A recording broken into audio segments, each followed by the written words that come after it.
বন্ধুরা আজকে আবার একটি নতুন রেসিপি নিয়ে চলে এসেছি আলুর পাকোড়া।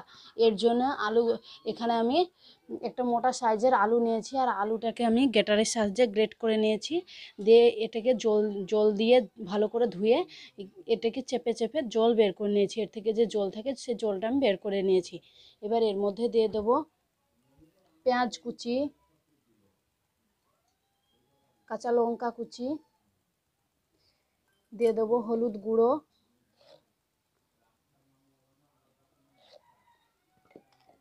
দিয়ে দেবো শুকনো লঙ্কার গুঁড়ো।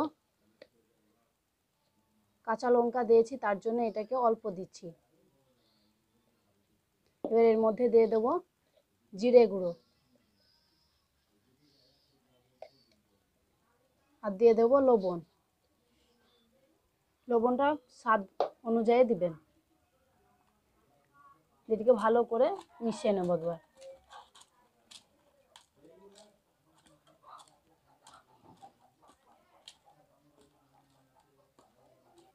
এটা মিশানো হয়ে গেছে। এবার এর মধ্যে দিয়ে দেবো বেসন। এটাকে ভালো করে মিশিয়ে নেব।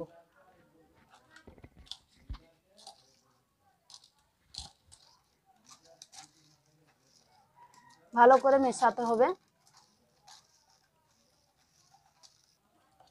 ভালো করে মেশানো হয়ে গেছে। এবার এগুলোর পাকোড়া তৈরি করে নেব।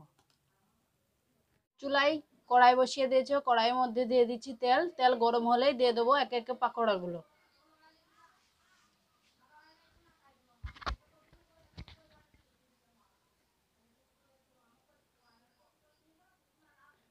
তেল গরম হয়ে গেছে, এবার দিয়ে দেবো পাকোড়াগুলো।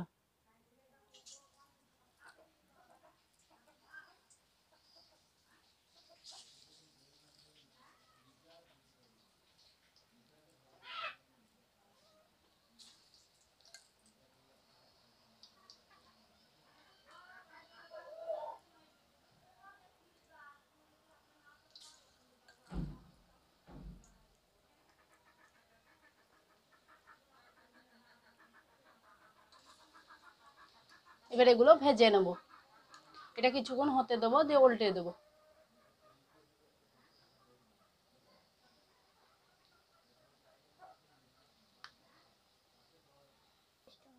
এবার এগুলোকে উল্টে দেবো।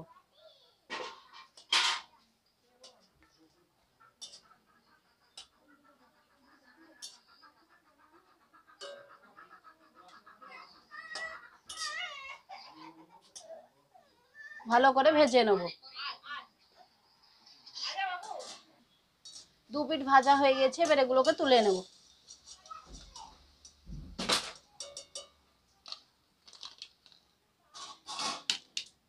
এবার এর মধ্যে দিয়ে দেবো বাকি পাকোড়াগুলো।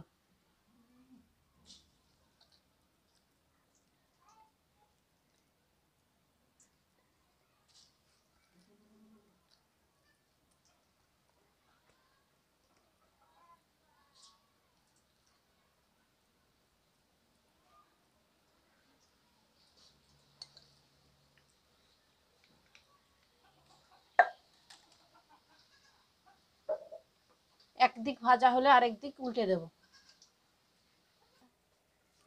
এবার উল্টে দেব।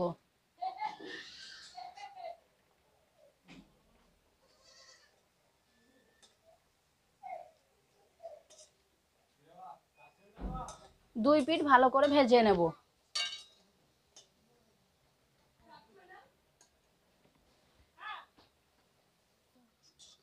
আমাদের সব পাকোড়া ভাজা হয়ে গেছে, এবার এগুলোকে তুলে নেব।